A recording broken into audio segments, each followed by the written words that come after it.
So ayun mga gulay, sa magandang umaga at welcome back nga pala ulit dito sa aking channel.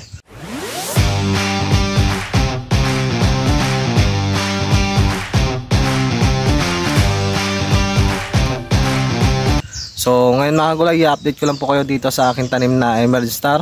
So 2 weeks old na po itong aming tinanim. I-update ko rin po kayo dito sa tanim namin na to dahil ito po yung aking in-applyan ng GrowerBet 1000 plus.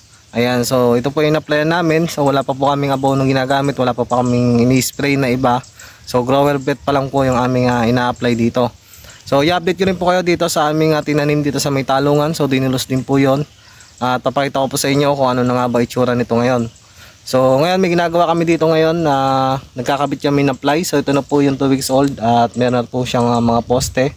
So papakita ko sa inyo yung aming gagawin. Medyo mag-iiba kami ng pagbabalag, iba po ang aming gagawin na diskarte kung paano namin itong mababalagan itong Emerald Star na to.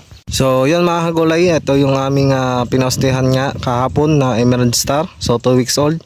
At nakikita nyo rin pala mga kagulay dito na medyo matataas na siya. Ayan. So napakaganda ng dahon. So ito po yung in-applyan ko ng GrowerBet 1000 plus. So ito yung sinasabi ko sa inyo na applyan ko ng GrowerBet para mapakita ko sa inyo.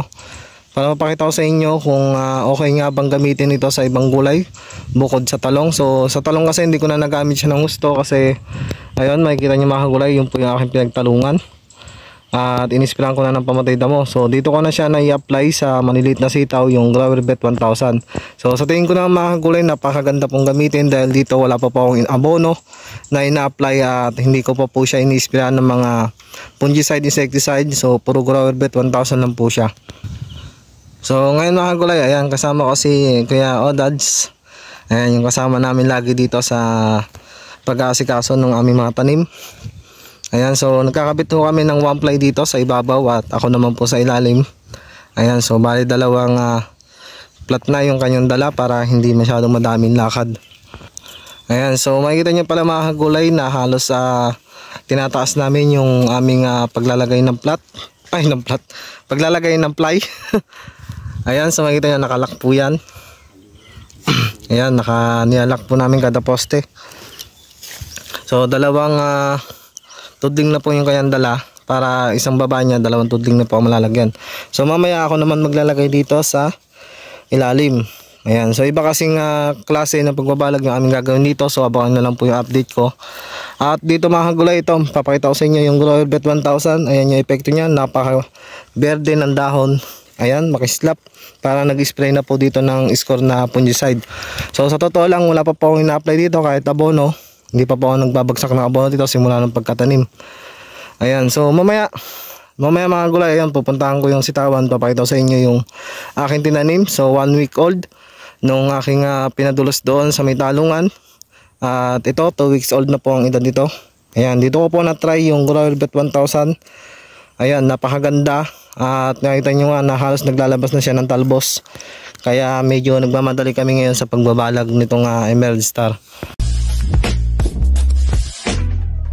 Dito nga mga kagulay, ayan yung area ko na bagong kuha. Dito po yung aking pinagtalungan. Ayan. So medyo meron po nakapagitan na palay. So ito na po yung aking inispira na pamatay damo ng talong. Ito na po yung aking talungan noon. So ginawa ko na lang, tinamnan ko na lang po ulit siya ng sitaw na emerald. So ito po yung mga bagong tanim namin na sitaw ulit.